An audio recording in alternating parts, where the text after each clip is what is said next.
Alright, let's see. I just need a ukulele and some coconuts, even though I'm allergic, but it's worth the risk for the review. And.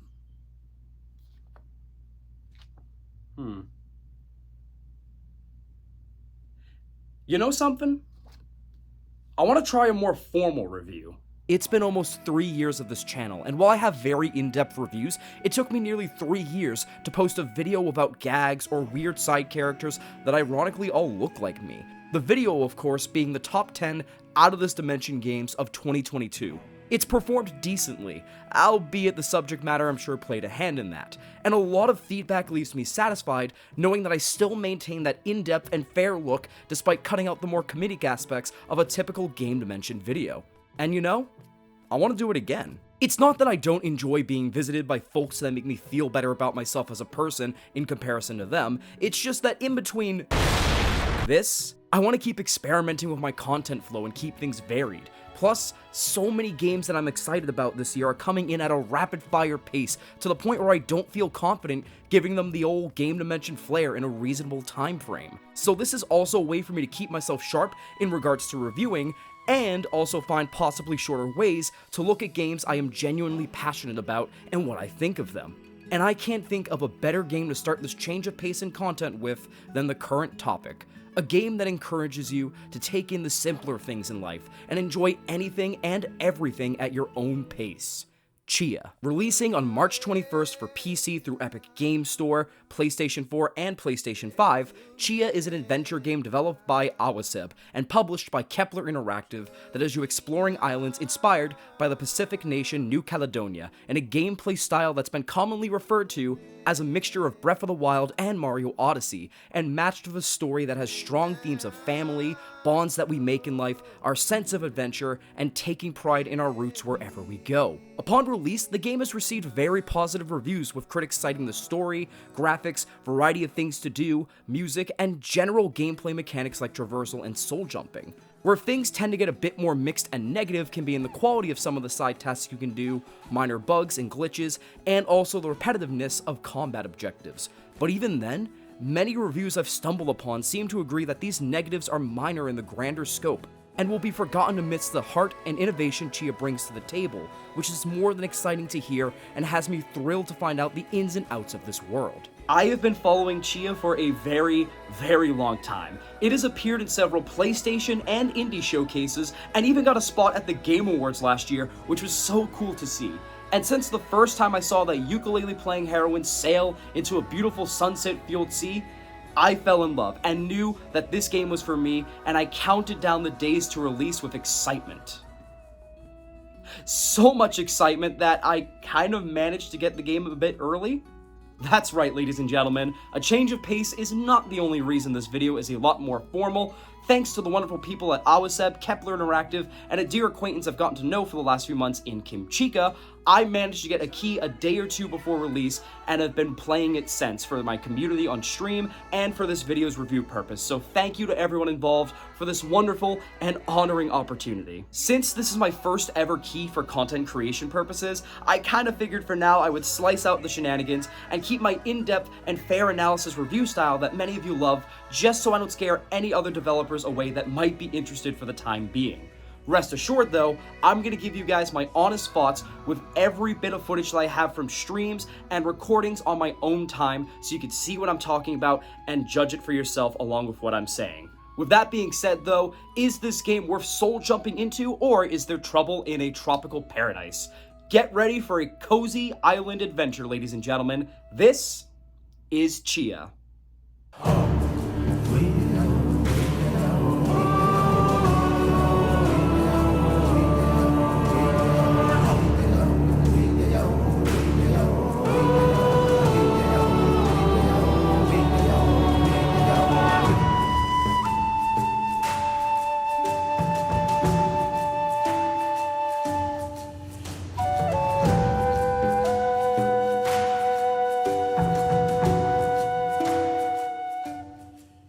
One of the first things that caught my eye about Tchia that I'll get out of the way is the graphics and how stunning it all looks in bringing this island alive with as much detail as possible.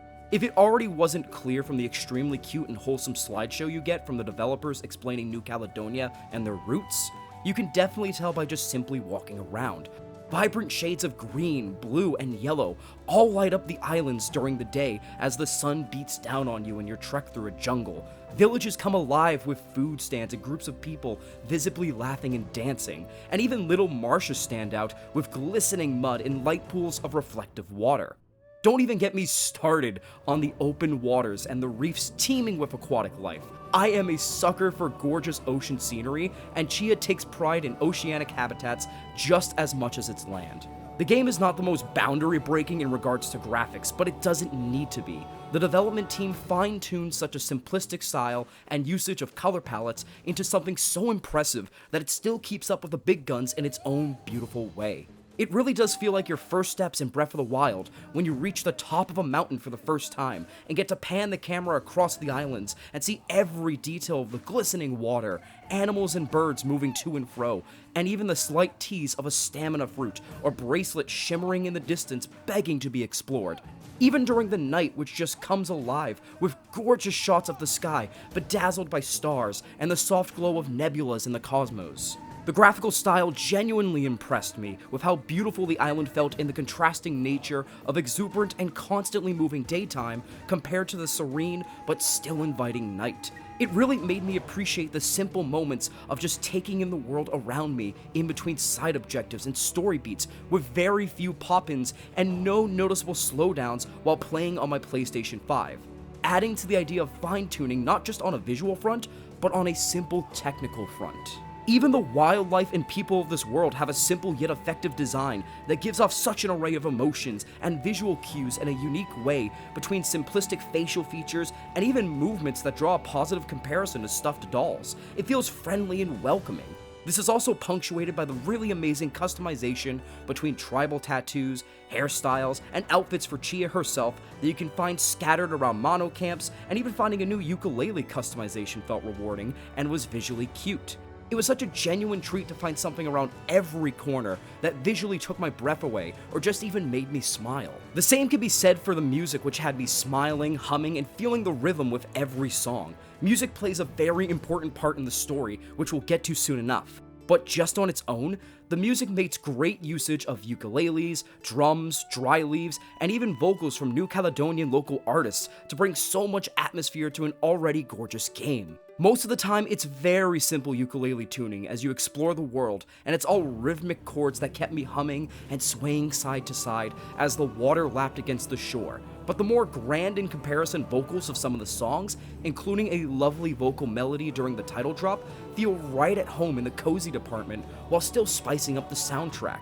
The fact that even dry fern leaves were cleverly used as instrumentals in this game to compose lovely songs speaks volumes to the audio composition of this game. Not a single song feels out of place, and instead all gels together into a strong soundtrack overall that can and will evoke emotions of pure joy and wonder out of you. Without in-depth spoilers, there is one song between Tchia and another character that plays when they're sitting cliffside that made me tear up quite a bit because of just how well the lyrics, instrumentals, and visuals are put together into a serene symphony. And that's how I would actually describe the marriage of visuals and audio in this game, a serene symphony. Sound design overall between the crashing of waves, distant sound of birds circling the sky, and even a snappy switch between being enveloped in an ever-moving world, followed by the focused and slowed down feeling of preparing to soul jump, all couple with the visuals expertly. Instrumental tracks and the already praised graphics of this game feel like you're at a concert where the light up visuals and patterns slowly circle around you in such a way that feels comforting but eye-opening with soft colors,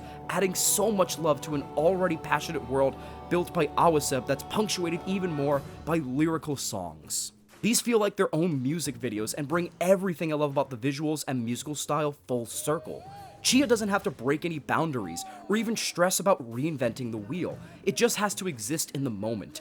You have to exist in the moment and take in your surroundings, and to see it all so passionately pulled off is heartwarming. Can't say the story is entirely heartwarming though. No, not the crab! You bastards!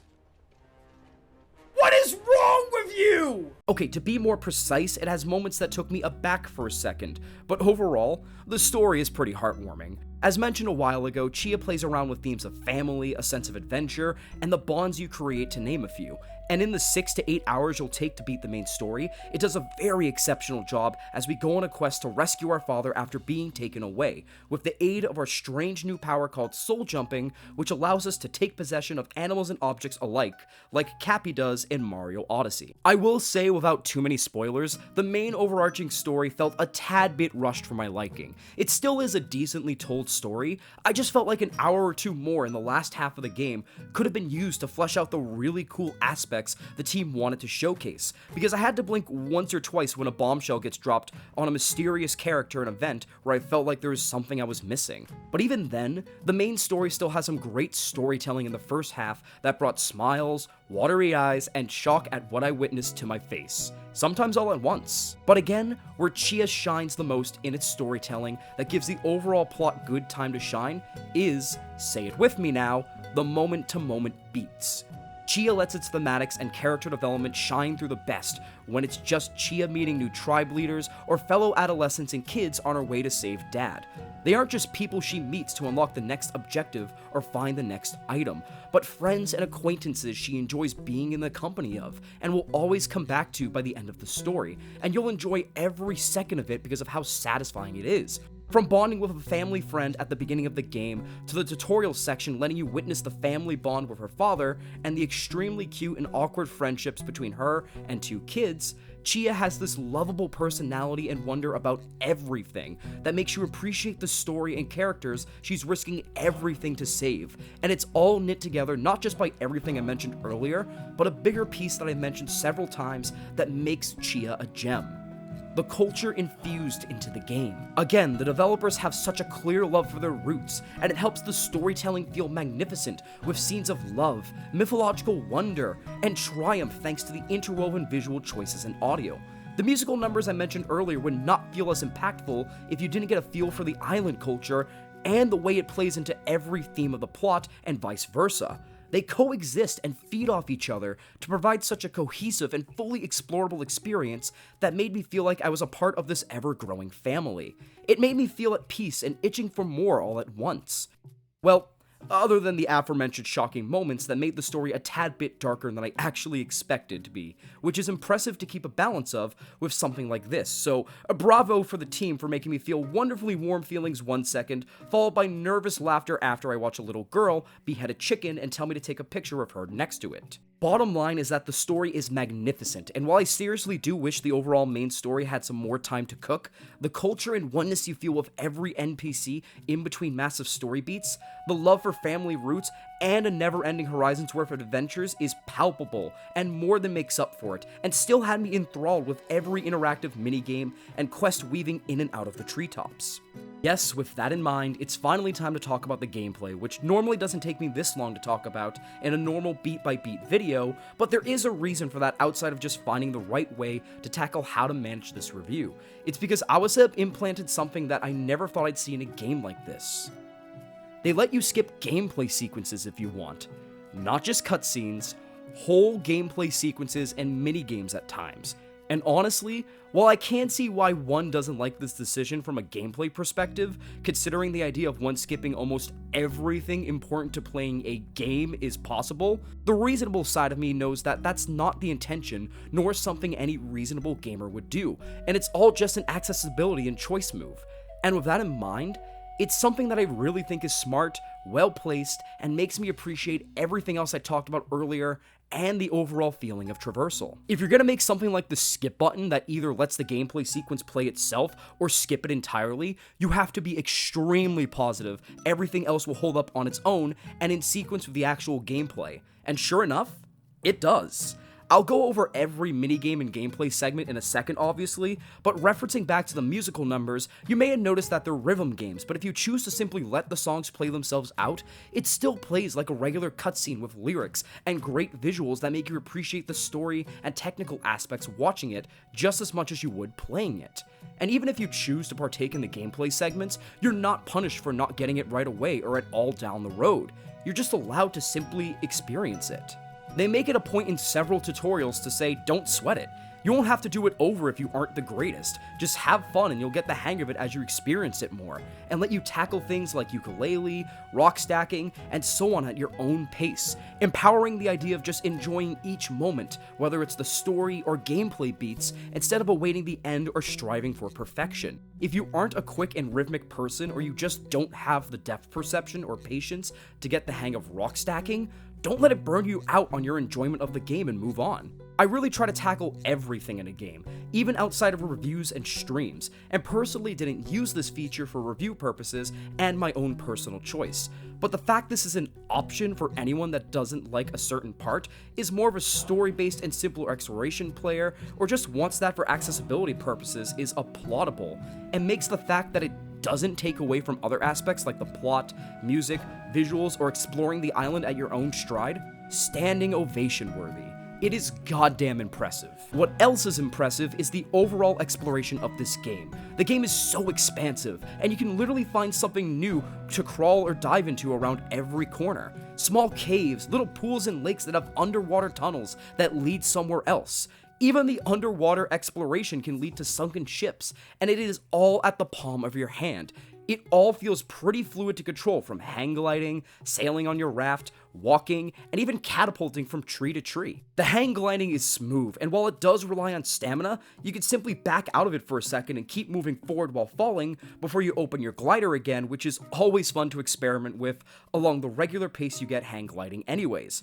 Catapulting from tree to tree took me a second to get used to, but once I did, I managed to get some awesome distance that was followed by hang gliding. And as for the raft, it honestly took me a second, because you have to manually back out of steering to go raise the sail to gain more speed, and then hurry back to steering, and then once you're near the land, you have to back out of that to lower the anchor, instead of all just being mapped to one button.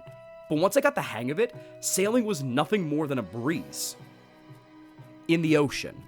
As for rivers, I would probably try to avoid going full speed or sailing for long if I were you, considering turning can be a bit of a fight like sailing through honey rather than water, and the authenticity of sailing a raft will wear thin when you possibly run aground once or twice. But even then, it still feels extremely satisfying, calming, and is a cherished exploration tactic out on the open waters. And if you really don't feel like it, you have so many ways to tackle movement and seeing what there is to offer between walking, hang gliding, tree swinging, and combining any method of movement together along with one last piece that isn't just crucial to movement, exploration, or finding collectibles around every bend, but gameplay altogether: soul jumping. Soul jumping is Tchia's unique ability where she can lock onto nearly anything glowing green and take possession of it for a small period of time. And I mean nearly everything. It isn't just a brag when developers were talking about the game. You could soul jump into almost any sort of local fauna, flora, an inanimate object like lanterns and rocks for solving puzzles, soon to be talked about combat, and getting a new perspective on exploration in so many ways. A small crevice that leads to a possibly locked treasure chest you could take note of later? Take control of a lizard or small rock and simply waltz right in. Don't have enough stamina to swim underwater? Your soul meter lasts longer anyways. Soul jump a fish, turtle, shark, or dolphin and just keep swimming. Walking ain't getting you where you want to be in time? How about galloping across Mach speed as a deer, and then jumping out to get airtime, hang glide for a few seconds to recover your soul meter, and then soul jump a bird to simply fly over a mountain to the other side while quite literally shitting on the foolish pedestrians down below. And that's not even going into the things that bring so much to puzzles. Lanterns are used explosively against mono, the fabric-like soldiers you do battle with, and can be used to knock down statues of your unfriendly neighborhood dictator. Dogs and pigs can be used to sniff out and dig up possibly hidden things, and even rocks can be used to bump into explosives if a lantern isn't around, by aiming where to chuck it by soul jumping out of it, and even then, you could just go rolling around with good traversal possibilities as said rock, just like the pioneers of old did. Much like Mario Odyssey, soul jumping adds some great perspective to an island already immersive in its own right, while doubling as a unique look at how to scope out or tackle puzzles, and I thoroughly enjoyed every moment of it. Not everything will serve a deep purpose, but still is just thrilling to test and see what you can become and simply move around as. And that's all you need sometimes, just a new experience that could lead to something promising that'll rack your brain. It's brilliant, well executed, and makes everything a playground to play around with, especially if you really get a combo confidently going, soul jumping from one thing to another, mixing in some flair to add it all. It's just addictingly fun. Oh yeah, and explosive cow shit. There's that result from soul jumping too, I guess. Wait. Unstable. Oh my god!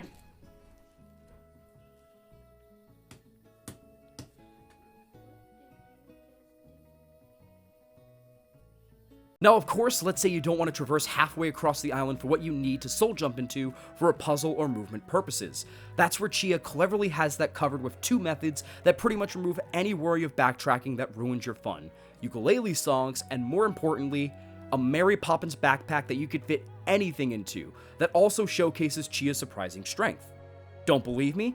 I learned I could pick up pigs early, and then proceeded to stuff it in my backpack in case of emergencies. I had nothing but pigs in a backpack at one point in the early game. This does bring up a small gripe that was only a nuisance in relation to fetching some stuff for a story objective. I did wish the backpack was a bit larger considering the story items I needed for a tribe chief, animals, items, and trophies from races I collected all counted as separate entities and led to sacrificing space for animals or objects I kept on handy to soul jump into for anything I needed. It didn't break my experience, and it really is a nuisance in retrospect, but I'd be lying if I said it didn't leave me a tad bit annoyed during that moment before I unlocked soul melodies to summon animals that I needed.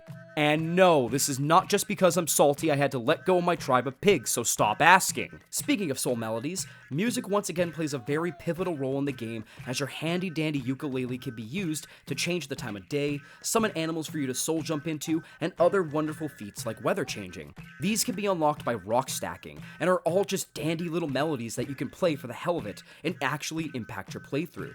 As mentioned before, when the night falls, not every part of nature is awake like you are, so soul jumping in the early game can be a bit tricky until you say, oh wait, pull out your ukulele, and make it nice and sunny so everything can come out to play until you're able to summon birds, little totem soldiers that can shoot fire, and so on. They all come in handy, and I found myself easily memorizing each melody for the hell of it. Even with there being cooldown timers, they don't feel like a hindrance except for one part, which I do want to talk about soon enough, but overall, soul melodies and your backpack help enhance your playthrough by giving you options upon options to tackle situations on top of an already impressive soul jumping mechanic, which is already part of an impressive set of ways to explore that all feels rewarding and makes you feel like Tchia is noticeably growing on her journey because of one of the last main parts of the gameplay that I thought was handled very well overall. Collectibles and minigames. I've referenced these so many times, whether it's treasure chests, rock stacking, or rhythm games, but now I think it's time I talk about one of the main reasons why exploration and soul jumping feels so rewarding in the long run, because almost every collectible and minigame plays a personal, story, and explorational purpose that feels satisfying. I'll start with some of the collectibles first, since they are the most abundant of the bunch, and tie into a later point, but in regards to points now, every collectible serves a purpose that affects Tchia one way or another, which I greatly enjoy. It doesn't feel like any collectibles are completely useless, and just there for the sake of getting an achievement or burned out satisfaction of completing something. For instance, one of the most important and useful collectibles is aptly named Stamina Fruits. These, if it wasn't obvious enough, increase your stamina every time you eat one, and there are an abundance of them throughout to increase your stamina in decent amounts. The good news is, you don't need all of them to really beat the story, but even just getting 5 of them makes all the difference in the long run.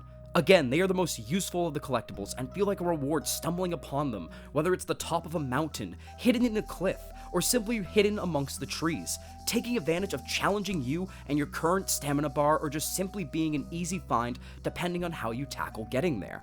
Valuable chests are the trickiest to find, given they can be found in nooks and crannies that require changing your point of view, but once you do find them, you get rewarded several cosmetic pieces to customize Tchia however you want. And that kind of brings up a counterpoint for the rest of the collectibles, in my opinion, that leaves them in the middle of the road for me. While I do appreciate the collectibles all having a purpose in some way, it does boil down to stamina, cosmetics, or in the case of the rest of the collectibles, currency to getting more cosmetics. Braided trinkets and clam pearls all are used to unlock cosmetic boxes, so they still serve a purpose. It's not just an entirely big purpose in the long run. And that's what leaves me neutral about them instead of completely negative. They aren't just collectibles for the sake of mindless completionism inherently, and they don't have purposes that feel like a slog to go through the motions for, which is a good thing, but I would be lying if I also said I wasn't a tad bit disappointed they were cosmetic fodder. You'll probably be okay with these if you really are determined to get every customization combination possible, but I think I would be okay if they were just stuck to the one quest we were given by a chief, or were just cut entirely from the game. And even then, I still found myself enjoying getting braided trinkets at times because whether they were placed where they were on purpose or not, they had a nice sentimental value that I noted on stream because for every trinket I stopped to snag, there was a beautiful cliffside to look out onto, or an overall scenic view, and even my chat saw where I was coming from too. Again, not entirely sure if it was on purpose or not, but it's a nice rewarding touch for the eyes nonetheless. Even then, while I feel mixed/indifferent on the braided trinkets and pearls being an excess excuse for cosmetics, they still serve a purpose at the end of the day, which I can totally applaud as an idea, and the stamina fruit and valuable chests are still engaging to find, and left me hyped to see out of the corner of my eye, or even glimmering in the distance. That's right, the collectibles aren't always completely hidden. If you look in the distance, you can see different glows of yellow, green, and the such, indicating there's a collectible to be found. You could still stumble upon them and get that sense of discovery, but I really appreciate the glowing effects on collectibles far off, because it gives you ideas and mental notes to come back to, on top of a sense of mystery at first, and excitement no matter what. More importantly, it cuts back on backtracking or wondering where the last one is, since you can follow the beautiful glow. Couple this with shouting at points of view, showing everything in the area for you to mark on your map, typical open world game style, and you have two very superb ways of cutting back on frustration for completing the game in its entirety. Speaking of superb, pretty much every challenge and thing you can do in this game is superb. One of the most basic and serotonin boosting things to do is finding a campfire for the night and freestyling on your ukulele, because the team knew this generation's never-ending obsession with ukuleles would have to be satisfied. I haven't recreated full songs like I've seen insanely talented gamers do on the internet, but just playing a couple notes and creating my own lyrics or melody to vibe with was just a nice cleanser in between the long days of walking. Sticking with the music theme, I have mentioned them so many times, but the rhythm games are genuinely delightful. There are two types: tapping the button to the beat of an instrument you're playing like the dry fern leaves, or taking advantage of playing the ukulele in every note. Out of the two, I do think people will enjoy the more simplistic nature of the former, because it's a challenge almost anyone can do given its simple pressing the button nature, compared to trying to keep up with picking the right note in rapid fire fashion on a wheel for some of the more complicated ukulele ones, but both are still very enjoyable, much like the races are. These are self-explanatory. Whether you're a deer, bird, or even Tchia herself, you race through the checkpoints and try to get the best time for a gold trophy. These are just a nice breather and test of your skill, not just as Tchia, but as different animals that you could soul jump into. I really love the races, not just because of that, but because I feel like the animal races are a great way to get accustomed to what's at your disposal and finding ways to traverse the landscape quicker before your time is up. It's an added effect that I really enjoy. Races aren't the only way to get trophies though. Diving and shooting challenges are other examples. The diving challenges last no more than 10 seconds really, but it's such a simple thing to get lost in for a second while doing tricks if you're around a cliffside. The shooting challenges though? Hoo boy are those a blast. These are the main purpose behind your slingshot, another tool at your disposal that frankly doesn't get too much time to shine other than one really sick and heart-pounding sequence in the endgame, but man, did I just enjoy lining up shots, racking up points, and grinning ear to ear as I managed to hit several targets in one blow like a pro sharpshooter. The aiming does take a second to get used to, as it feels slightly stiff at first, but once you get going, you cannot be stopped. All these trophies also serve a purpose, which is neat. You can use them at claw machine challenges to get you more cosmetics. Okay, this one I'm kind of disappointed by. I personally didn't get too much fun out of these after the first time, and would have much rather had little figurines you can collect of the characters and items instead, like the gacha machines in Kirby and the Forgotten Land. But beggars can't be choosers, given there are only 2 of them overall. Now granted, I also have a bit of a rivalry with claw games and trying to get the prize to balance carefully on the edge of the claw, so there's also that vendetta. Speaking of balancing, no! Where are you going? Rock balancing. My community remembers this very well from the first one we did, but rock balancing challenges have you creating rock towers to channel your inner zen as a player and unlock soul melodies in the game. With that being said, I will admit I didn't feel the zen at first because rotating rocks is a bit of a hassle, as the angle you think will fit on the tower will be right there, but rotates away by the slightest inch. And even when you think you have it, depth perception can be a nightmare based on the shape of your rock, and just laugh at your big dumb stupid face thinking gravity would work for you. But after the first 2 tower challenges, I have to admit I found myself enjoying it quite a bit. It came a lot easier to me when I started to actually take my time and realize that if the pieces don't exactly fit, it could still work. And even if you seem like you're stuck, you could start at another part of the tower sticking out and just go that way instead, eventually linking up with the previous part to create something even better. It feels like the embodiment of this game and the true idea of open world games. You can continue on a certain path should you have the patience, but if you decide to try a different approach, you'll still be rewarded, and I think it's one of the most unique challenges that has so much to say spiritually and gameplay wise. Also, there's an element of luck at times, so yeah, keep that in mind. Still a good time. One of the final challenges that doesn't have an element of luck to it is the totem challenges, which entail carving a totem, bringing it to a gate, and then completing a challenge that rewards you with a fruit that increases your soul gauge. These feel like a combination of racing and rock stacking, considering you create something and then complete a challenge to unlock a crucial reward that'll help you out in the long run. It's definitely one of the more complicated challenges out of everything I talked about and takes up the most time. However, it still keeps the simplistic vibe of other challenges despite all of that, to make it still feel fresh and not complicated enough to be frustrated, but still thorough enough to be enjoyable every time. At this point, with everything I mentioned for collectibles and challenges, you're probably thinking to yourself, Benson, that is a lot of stuff. Isn't it uncomfortable with how much is going on? And honestly, no, not at all. It doesn't feel like everything overclutters the island because it doesn't affect the ending or all-around story if you don't do it all, which I always appreciate first off. But more importantly, everything is easy to find thanks to the visual sparkling cues mentioned earlier and the POV sections that show everything for you if you haven't found it already. But most importantly, every challenge, especially races, takes you through a good section of wherever you are. And if you're close to something while doing your challenge or exploring, it marks it on your map in case you can't get to it at the moment, making collectible hunting and partaking in challenges feel truly optional and enjoyable should you choose to partake in everything Tchia has to offer. Say what you will about the quality of some of the challenges in your opinion, or how the collectibles can sometimes be just an excuse for cosmetics, but the idea of everything feeling totally optional and still easy to find no matter if you stay on or go off the beaten path is applaudable.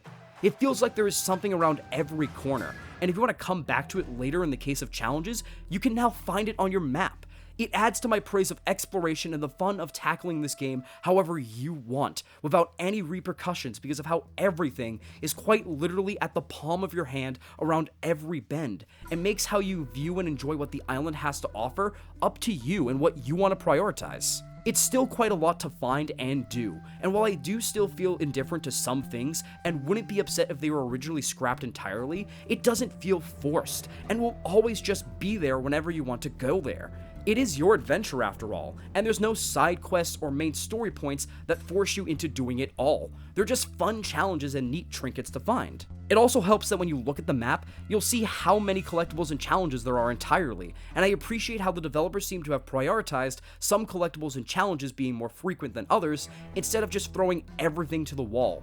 Races are way more frequent than diving due to the fact the team probably understood diving takes only a few seconds to partake in at one isolated spot in comparison to races which take place over quite a bit of distance in time, cutting back on diving challenge frequency so it still feels refreshing and not overstay its welcome. It's design choices like this that make everything to do, quality subject to change depending on who you are, so organic and removes almost any worry of artificial repetition in your playthrough, and I love it. Again, while I do wish some stuff wasn't just cosmetics based and could have lived without one or two things, I do appreciate the practice of trying to keep it simple yet worthwhile if you are that person that wants customizable options under the sun. And even then, I enjoyed about 90% of what was offered to me anyways. The rest I'm just mixed on, or personally would take a different approach to, so it truly isn't negative because the amount of things to do is justified by the practice of making the frequency of it all easy to find, connect to each other one way or another, and prioritize more important and time-consuming stuff over others instead of just shoving everything down your throat all at once and forcing you to enjoy it. It's natural world building and open-ended excitement like this that makes me love the open world genre once again in a time where many games can learn a lesson or two from Tchia, and I will always appreciate what I partook in. Except the combat. There is combat in this game, but keeping with the ideas of everything else, it's a lot simpler so it can be enjoyed and done quickly by anyone, because the only thing you have to do is soul jump into a lantern or something explosive and burn the mono soldiers and fabric piles at their camp. Inherently, this isn't a bad idea, and still keeps with everything else Tchia does design-wise. But then you see there are 20 camps, and considering many of them have you defeating possibly 10 soldiers and burning 5 fabric piles on average, for example, it can feel a bit mind-numbing instead of the thrilling hype of what seemed like fast combat the first time I did it. It does get a bit easier when you get a tune halfway through the story that lets you summon previously mentioned Walken to set fire to everything without having to jump around too much. But it still does have that sense of devolving into mind-numbing rather than easy to pick up fun as a mechanic. I would say this is another optional thing that won't entirely shape your journey like everything else, but mono camps hold valuable chests and other collectibles in their fabric piles sometimes, making them feel like a necessity no matter where you go, which counteracts what Tchia is all about. And for most of my playthrough, I didn't think of the combat as a big negative since I could still tackle it at my own pace. Until I had to tackle the fabric factories in the story. During this mission, you have to take pictures of weak points of the factories and promptly cause havoc by destroying them, which doesn't sound too bad on paper. However, these also act as mono camps with their own soldiers, fabric piles, and even the equivalent of sentry turrets.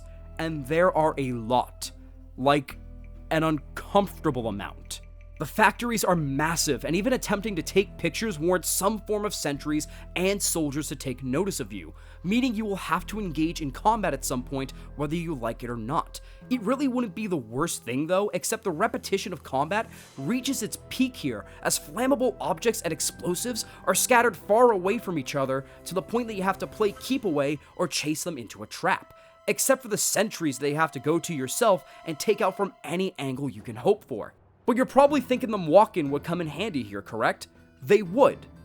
Except that they deplete your soul meter, and if you want to use it several times, the timer can near a minute the more you use them in succession, basically tying you to have to run around and hopefully avoid whatever remains after your quick skirmishes, heightening the feeling of combat and how it's handled in the most negative way possible. The worst part is I'm only talking about managing to take part in quick duels on a story mission you still technically could skip. If you want to 100% the game, the mono camps and factories all count towards it, especially when you realize that, once again, other collectibles can be hidden in the camps too, and when you realize how counterintuitive these factories are in design compared to everything else including regular mono camps, it can become a nightmare. The thing about Tchia is that freedom is truly wherever you turn, and if you somehow have to be trapped within close quarters combat, the area you do battle in is not that big, so any burnout from repetition isn't too noticeable due to how snappy and quick it is.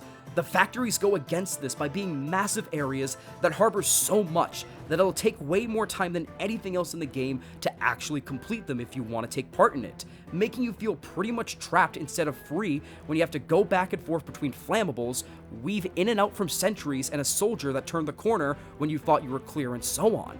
Whether it's beating part of the factory's army or going the distance for completion, this area really brought my enjoyment to a standstill for a few minutes, as it showcases simple game design for all to enjoy can still have its hiccups, highlighting combat as one of my least favorite aspects of the game and one I couldn't wait to get out of faster, especially during this factory where part of your combat is in claustrophobic corridors and it turns into a game of hide and seek with some of your adversaries rather than an actual encounter. This and the bugs that make certain soldiers invisible, mind you. Yes, as much as Tchia did a stellar job avoiding pop-ins and many slowdowns in my playthrough, even after big patches started dropping, there were plenty of bugs that, while not game-breaking, were definitely a hindrance to note. Mono soldiers disappearing in the factories despite visual cues saying there's one that spotted you were a pain for a minute that I could easily solve by hitting at the right angle of the supposed space they were in. But a bug that popped up a couple times was when I started either specific races or soul jumped into random animals and just couldn't move.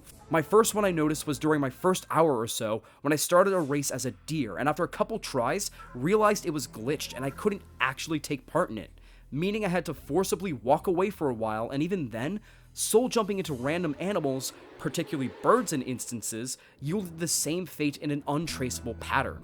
Luckily, there will be plenty of other options to soul jump into, as I mentioned before, and it does seem like most of the issue is patched up decently, with small cracks still peeking through, but I would be lying if I said it didn't ruin the immersion and fun for a second, realizing it was brought to a standstill, which I wish the ball we were in during a final puzzle would do. This one is definitely way more specific, but there are 2 final puzzles to solve before you beat the main plot, and while the previously mentioned slingshot one is great, the ball rolling one reminds me of Monkey Ball and the ball rolling levels in Crash Bandicoot, but in the worst way possible. The ball feels like it can never sit still for long, and with how small platforms are and how long the puzzle is, you will definitely have 1 or 2 accidental deaths because of how slippery it feels to control and how awkwardly heavy it is to try and jump. There are checkpoints, thankfully, so you don't have to start the entire puzzle over, but I'd be lying if I said this didn't cause me to swear up a storm and focus intensely in a negative way rather than an excited way. Speaking of ways of feeling about stuff to do in Tchia,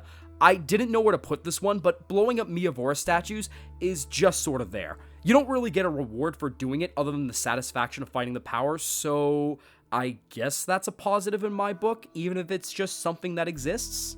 Finally, I want to talk about the post-game, since there isn't a big completion award for doing everything, which I'm totally okay with because the game is all about doing whatever you want without restrictions or stress, for one thing.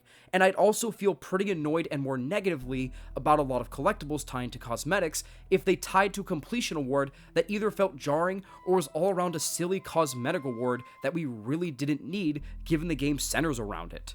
Anything you do in the postgame is up to you, given monocamps are taken over by shadowy figures if you didn't defeat them all before the rather charming and smile-inducing ending, and there still is a plethora of songs to play, food to eat, and treasure to find through maps and exploration. It feels nice to have another big example of a game that truly markets the idea of how you play, rather than the game playing you by holding your hand everywhere with uncomfortable amounts of nonsense to find. There is one cool hidden achievement slash thing to find that I won't spoil, but will say you need to go back for after you beat the main story. Your only 2 hints are to go back to the area of the tower and think the thing or evil dead when you're looking for this object to soul jump into. It really isn't big, but I thought it was just a nice detail the developers added for the hell of it, and I can absolutely appreciate the hustle. With that being said, that pretty much covers all the details I have to talk about for Tchia, an island adventure that'll be talked about for ages to come, much like the main character's heroics. No matter what, though, it is always time to soul jump into review time. So, did Tchia craft a wonderful melody of joy, or is it a melancholy adventure that lacks soul?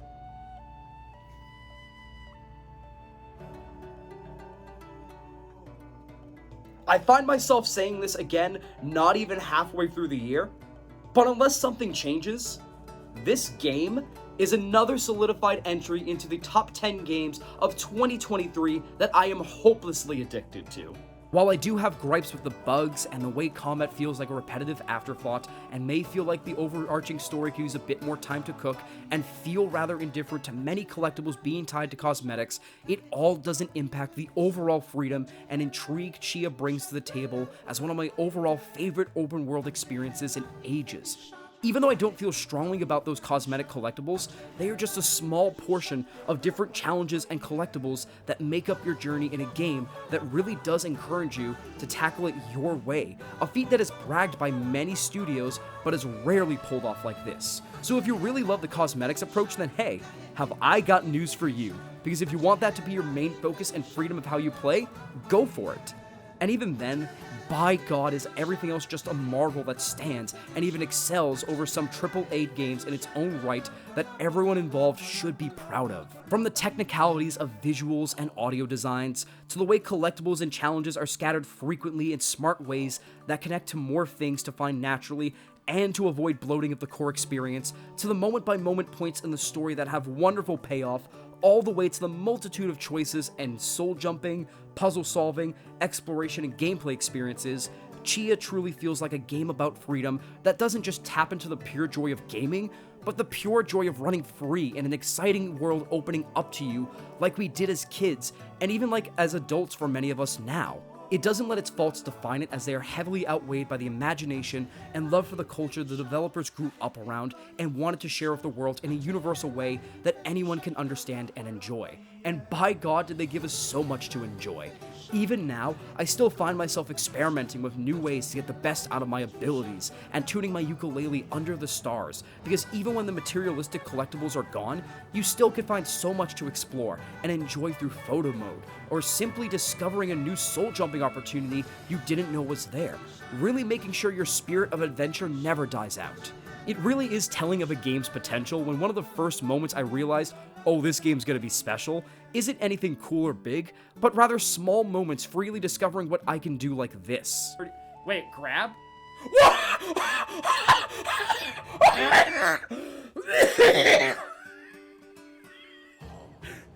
Whoa! Whoa!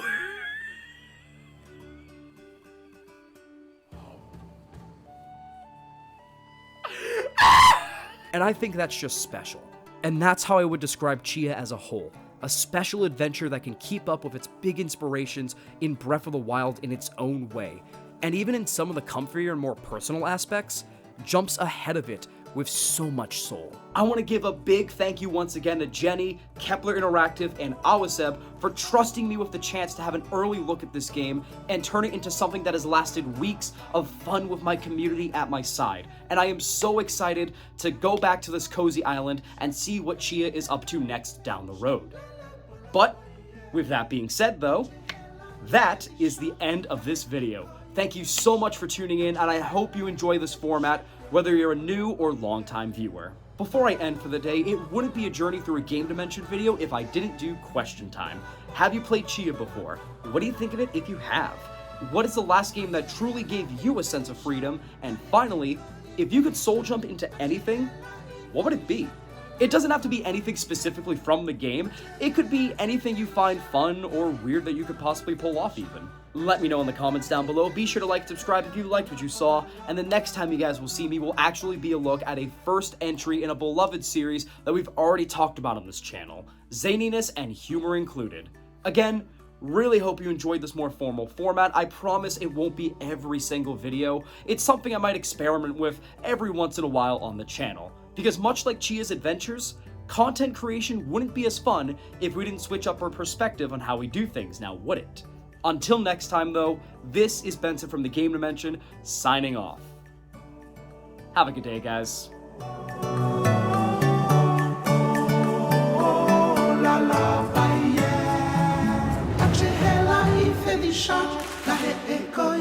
Shot, I tell her, I fetch shot, la la la la, yeah.